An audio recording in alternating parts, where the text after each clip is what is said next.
क्रांती सम्राट, आपल्या हक्काचे व्यासपीठ। ताज्या बातम्या, मनोरंजन आणि व्हायरल बातम्यांसाठी क्रांती सम्राट न्यूज चॅनल आजच सबस्क्राईब करा।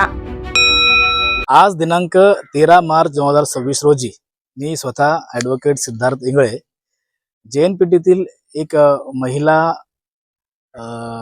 श्रीमती मनीषा उमाकांत जाधव यांच्या विरोधामध्ये मी लाक्षणिक उपोषण चा अर्ज JNPTच्या अध्यक्षांना व इथले जे पोलीस स्टेशन आहे नावाशेवा व ACP पोर्ट यांना दिलेला होता। कारण असं होतं की मनीषा जाधव या JNPT मध्ये कार्यरत कशा झाल्यात, तर त्या एक आदिवासी समाजातील महिला असून त्यांनी खोटे शेड्यूल कास्टचे प्रमाणपत्र सादर करून JNPT मध्ये नोकरी मिळवली आणि त्या नोकरी मिळवल्यानंतर गेले 33 वर्ष त्या या JNPT मध्ये कार्यरत आहेत। त्यांची या जात प्रमाणपत्राची जात वैधता पडताळणी करून खरं काय खोटं काय हे समोर यावं याकरता मी सतत पाठपुरावा करीत होतो। गेल्या 2 महिन्यापासून मी JNPTचे जे अध्यक्ष आहेत त्यांना पत्रव्यवहार केलेला होता, परंतु त्यांच्या व्यवहारावरती त्यांनी कुठल्याही प्रकारची कारवाई नाही केली। म्हणून मी आज इथे उपोषणाचं निमित्त केलेलं होतं। पोलीस अधिकारी ACP पोर्ट यांनी मध्यस्थी साधून आज आमची बैठक ही डेप्युटी चेअरमॅन रवीश कुमार सिंग यांच्याबरोबर लावली आणि त्यांनी मला स्वतः लेखी आश्वासन दिले की हे जे प्रकरण आहे हे मी तुम्हाला दाखवतोय, हे 6 दिवसाच्या आतमध्ये माझ्या मान्यवरती कार्यरत करतील। म्हणजेच काय की अमरावती विभागाकडून त्यांनी जात प्रमाणपत्र मिळवलेलं आहे, ते जात प्रमाणपत्राची वैधता पडताळणी करून मिळावी व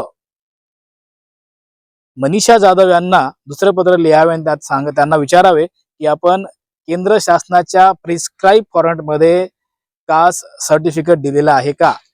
एका व्यक्तीकडे एकच जाती दाखला असू शकतो, परंतु मनीषा जाधव यांच्याकडे 2 जाती दाखले आहेत।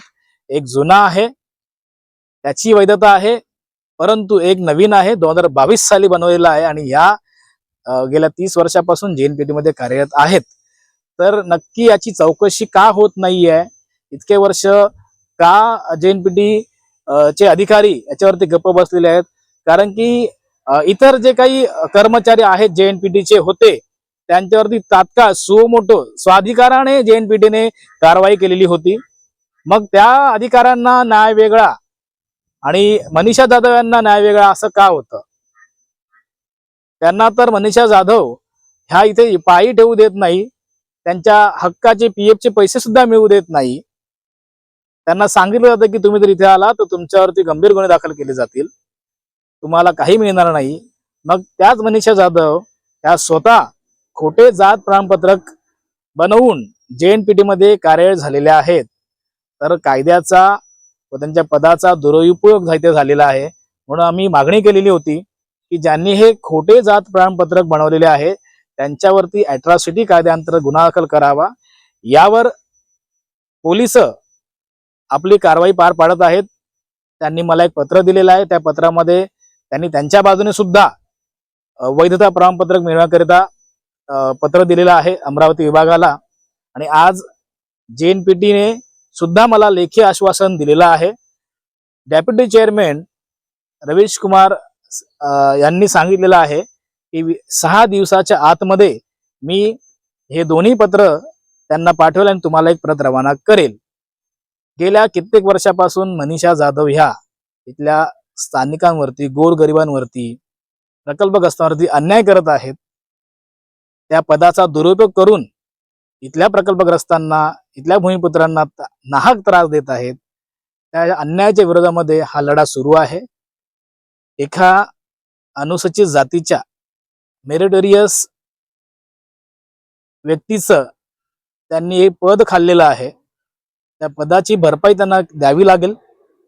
म्हणून मी स्वतः आज इथे उपोषणाला बसलेलो होतो, परंतु डेप्युटी चेअरमन यांनी आम्हाला हे लेखी आश्वासन दिलेलं आहे। म्हणून तुर्तास आज इथे आम्ही हे उपोषण पुढच्या 6 दिवसासाठी स्थगित करतो आहे.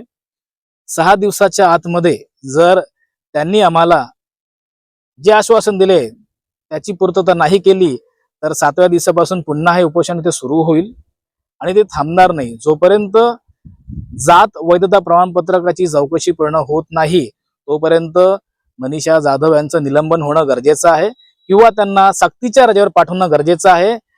त्या निष्पक्ष चौकशी इथे होऊ देणार नाहीत. त्या इतक्या पॉवरफुल आहेत जसं काय ते JNPT स्वतः चालवत आहेत अशा प्रकारे त्यांचा वावर असतो. म्हणून जर त्या इथे राहिल्या तर त्या निष्पक्ष चौकशी होऊ देणार नाहीत, त्यात ते अडथळा आणतील. म्हणून आम्ही जी मागणी केलेली आहे ती मागणी नक्कीच पूर्ण होईल. मी स्वतःहून लोकशाही संविधानिक पद्धतीने व कायदेशीर पद्धतीने हा लढा लढत आहे. त्यामुळे मला विश्वास आहे की माझ्याकडे जे काही पुरावे आहेत ते पुरावे प्रायफेसी प्रथमदर्शनी खूप जबरदस्त आहेत, कायद्याच्या सचोटीवरती टिकणारे आहेत. त्यामुळे मी पूर्णपणे या सगळ्या माझ्या पेपरचा डेटा जो आहे तो त्यांना सुपूर्द केलेला आहे आणि आता पाहू 6 दिवसामध्ये जे 2 पत्र मिळतील याची मी आशा व्यक्त करतो. आणि मी सर्वांचे धन्यवाद व्यक्त करतो, आभार व्यक्त करतो की आपण इथे आलात, माझा आवाज ऐकला आणि तो आवाज आपण लोकांवर पोहोचवाल. त्यासाठी आपले धन्यवाद.